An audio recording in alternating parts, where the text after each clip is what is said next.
केही दिन अघि अक्टोबर 3 मा आइसिआइजे र वर्ल्डको 140 भन्दा बढी सञ्चार माध्यम र 600 भन्दा बढी जर्नलिस्ट मिलेर प्यान्डोरा पेपर्स सार्वजनिक गरेका थिए। वाशिङटनमा भएको आइसिआइजे अर्थात् international consortium of investigative journalist एउटा इन्भेस्टिगेटिभ जर्नलिजम अर्गनाइजेसन हो जसले 7 वर्षदेखि यस्तै गोप्य कागजातहरू सार्वजनिक गर्दै आइरहेको छ र प्यान्डोरा पेपर्स यसकै एउटा निरन्तरता हो। यिनै फाइनेन्सियल फल सम्बन्धी सिक्रेट डकुमेन्ट्सहरूलाई नै प्यान्डोरा पेपर नाम दिएको हो। प्यान्डोरा पेपर्सले ठुला बिजनेसम्यान, पोलिटिसियन्स, सेलिब्रिटिज जसले ट्याक्स छल्न वा इलिगल्ली कमाएको पैसा मनी लन्ड्रिङ गरेका जस्ता सिक्रेट इन्फर्मेसनहरू विभिन्न सोर्सबाट प्राप्त गरेर पब्लिस गरेको छ। प्यान्डोरा पेपर्सका लागि 14 वटा सोर्सबाट 1,19 लाख भन्दा बढी लिक डकुमेन्ट्स र 3 टेराबाइट भन्दा बढीको डेटाको अध्ययन गरिएको थियो। आइसिआइजेले 2016 मा प्यानामा पेपर्स भनेर यसरी नै फाइनेन्सियल फलहरू सार्वजनिक गरेको थियो। वर्ल्डका ठुला लिडर्स, बिजनेसम्यान, पोलिटिसियन्सहरूले ट्याक्स छल्नको लागि ट्याक्स हेभन कन्ट्रिजमा नाम मात्रको अफसोर कम्पनी खोलेर सेयर खरिद बिक्री गरेको पाइएको छ। ट्याक्स हेभन कन्ट्री भनेको त्यस्तो देशहरू हुन् जहाँ ट्याक्स रेट एकदमै थोरै हुने गर्छ। ट्याक्स हेभन कन्ट्रिजमा फाइनेन्सियल ट्रान्ज्याक्सन र ट्याक्सको जवाबदेही पनि नखोज्ने भएकाले ट्याक्स छली गर्न र मनी लन्ड्रिङ अर्थात् इलिगल्ली कमाएको पैसालाई लिगल बनाउन यस्ता कन्ट्रीहरूमा कम्पनी खोलेर बिजनेस गर्ने पनि धेरै हुन्छन्। ट्याक्स हेभन कन्ट्रिजमा गरेको बिजनेसमा ट्याक्स कम तिर्ने भएकाले धेरैले आफ्नो देशमा ट्याक्स छली गर्न पनि यसमा इन्भेस्टमेन्ट गर्ने गरेका छन्। 90 वटा देशको 330 भन्दा बढी पोलिटिसियन्स, बिजनेसम्यान, सेलिब्रिटी र क्रिमिनल हिस्ट्री भएका मान्छेहरूले लगानी गरेको भनेर प्यान्डोरा पेपर्सले सार्वजनिक गरेको छ। यसरी धन लुकाउनेमा जोर्डनका राजादेखि रसियाको राष्ट्रपति भ्लादिमिर पुटिन तथा चेक रिपब्लिकका प्रधानमन्त्री आन्द्रेज बाबिससम्म छन्। इलिगल्ली कमाएको पैसा लुकाउन सजिलो हुने मानिने देशमा कम्पनी खोलेर सिक्रेट इन्भेस्टमेन्ट, ट्रान्ज्याक्सन र सेयर किनबेच गरेको भनेर नेपाली पनि संलग्न रहेको भनेर प्यान्डोरामा नेपालका पनि 16 जना नेपालीको नाम सार्वजनिक गरिएको छ। नेपालको एक मात्र बिलियनियर विनोद चौधरी र उनको परिवारका सदस्यको नाम tax haven country British Virgin आइल्यान्डमा कम्पनी खोली विभिन्न देशमा कारोबार गरेको सार्वजनिक गरिएको छ। ती कम्पनीहरू विनोद चौधरी, उनकी श्रीमती सारिका देवी र 3 छोरा निर्वाण, वरुण र राहुलको नाममा भएको प्यान्डोरा पेपरमा खुलेको छ। विनोद चौधरीले ब्रिटिस भर्जिन आइल्यान्डमा Sinovation Incorporated, CG hotels and resort limited, Sensei Capital Partners Incorporation अनि सिङ्गापुरमा CG hospitality holdings, global Pte लिमिटेडमा भएका कम्पनीहरू आफ्नो फ्यामिलीको नाममा रेजिस्टर भएको भनेर प्यान्डोरा पेपर्समा पब्लिस गरिएको छ।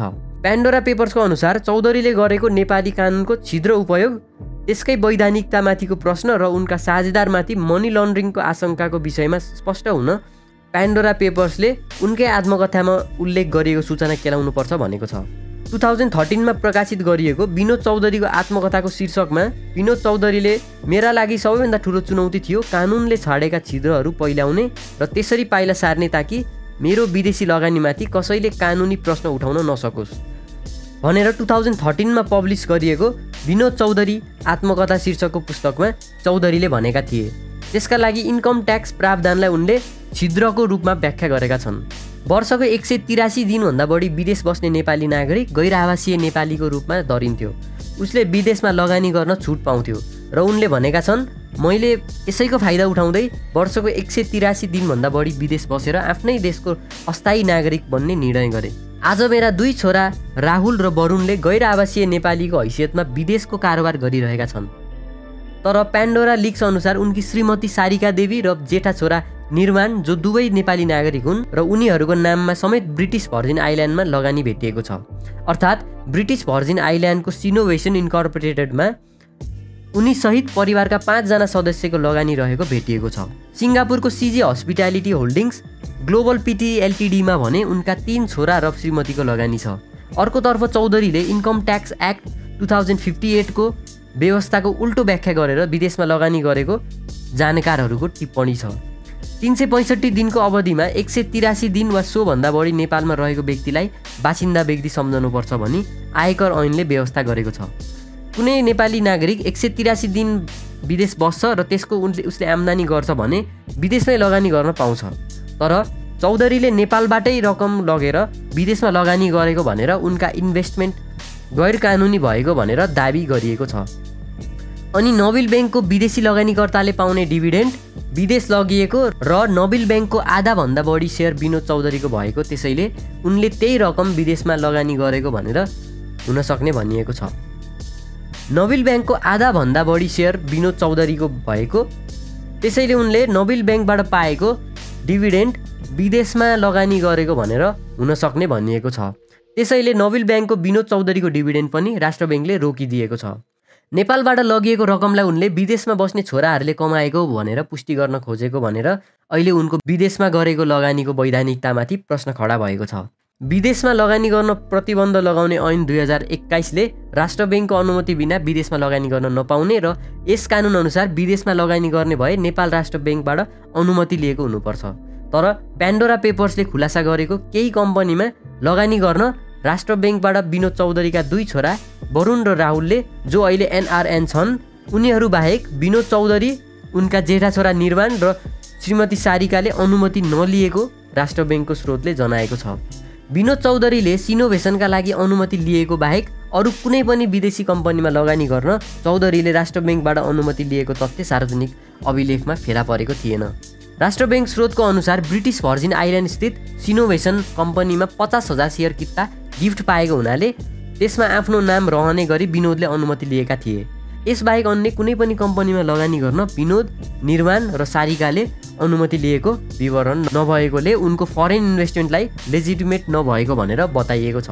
प्यान्डोरा पेपर्समा यो कुरा आएपछि चौधरी ग्रुपले छोटो प्रतिक्रिया दिँदै नेपाल र विदेशी कानुनको उल्लङ्घन नगरेको जनाएको छ। अर्को ठुलो व्यापारिक घराना गोल्छा अर्गनाइजेसनको पनि यसरी नै विदेशमा लगानी भएको भनेर प्यान्डोरा पेपर्सले सार्वजनिक गरेको छ।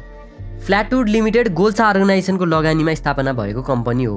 उक्त कम्पनी मार्फत गरिने कारोबारका लागि उनीहरूले स्विजरल्यान्ड स्थित बार्क्लेज बैंकमा खाता पनि खोलेका छन्। गोल्छा ग्रुपले 2008मा नेपालको इस्टर्न सुगर मिल्सको सेयर खरिद गर्ने गरेको भेटिएको छ। 2019मा CIJ ले सार्वजनिक गरेको नेपाल लिक्स अनुसार ट्याक्स हेभन मुलुकमा ब्रिटिस भर्जिन आइल्यान्डबाट सबैभन्दा पहिला लगानी भित्र्याउनेमा गोल्छा अर्गनाइजेसन पर्छ। यसरी हेर्दा फ्ल्याटवुड लिमिटेडबाट उनीहरूले नै नेपालमा सञ्चालन गरेका 3वटा कम्पनीहरूमा विदेशी लगानी ल्याएको देखिन्छ। यसबाहेक Eastern Sugar, Hulas wire industries limited, Puja international Nepal प्राली, युनाइटेड डिस्ट्रिब्युटर नेपाल कम्पनीहरूको समेत लगानी रहेको छ। इस्टर्न सुगर मिल त्यही चिनी मिल हो जसले 2075 पुसमा किसानलाई तोकेको उखुको मूल्य दिन अस्वीकार गरेको समाचारहरू प्रकाशित भएका थिए। तर गोल्छा ग्रुपले यो चिनी मिलले सरकारले तोकेको भन्दा कम मूल्य दिएपछि झापा, मोरङ र सुनसरीको उखु किसान पटक पटक आन्दोलनमा उत्रिनु परेको थियो। त्यसैले अहिले गोल्छा ग्रुपको यो चिनी मिलमा भएको लगानी पनि अवैधानिक भएको भनेर प्यान्डोरा पेपर्समा लेखिएको छ। यसबाहेक राजेन्द्र साक्य, सूर्यदयराज घिमिरे, पुरुषोत्तम पौडेल, सुधीर मित्तल, नेपालमा व्यवसाय गर्ने भारतीय नागरिक राधेश्याम सराफको लगानीमा पनि ट्याक्स हेभन मुलुकमा कम्पनी सञ्चालन गरिएको देखिएको छ। ट्याक्स छल्ने उद्देश्य भए वा नभए पनि विदेशमा जहाँ ट्याक्स एकदमै थोरै तिरे पनि हुने ट्याक्स हेभन कन्ट्रिजहरूमा इन्भेस्ट गरेर त्यही पैसा फेरि नेपालमा ल्याएको भनेर ठुला बिजनेस कम्पनीजहरूको नाम प्यान्डोरा पेपर्समा लेखिएको छ। भिडियो अन्तिमसम्म हेरिदिनु भएकोमा धन्यवाद। यदि तपाईँलाई यो च्यानलको कन्टेन्ट मन पर्यो भने सब्स्क्राइब गर्न नबिर्सिनु होला। हामीलाई फेसबुक र इन्स्टाग्राममा फलो गर्न नबिर्सिनु होला। धन्यवाद।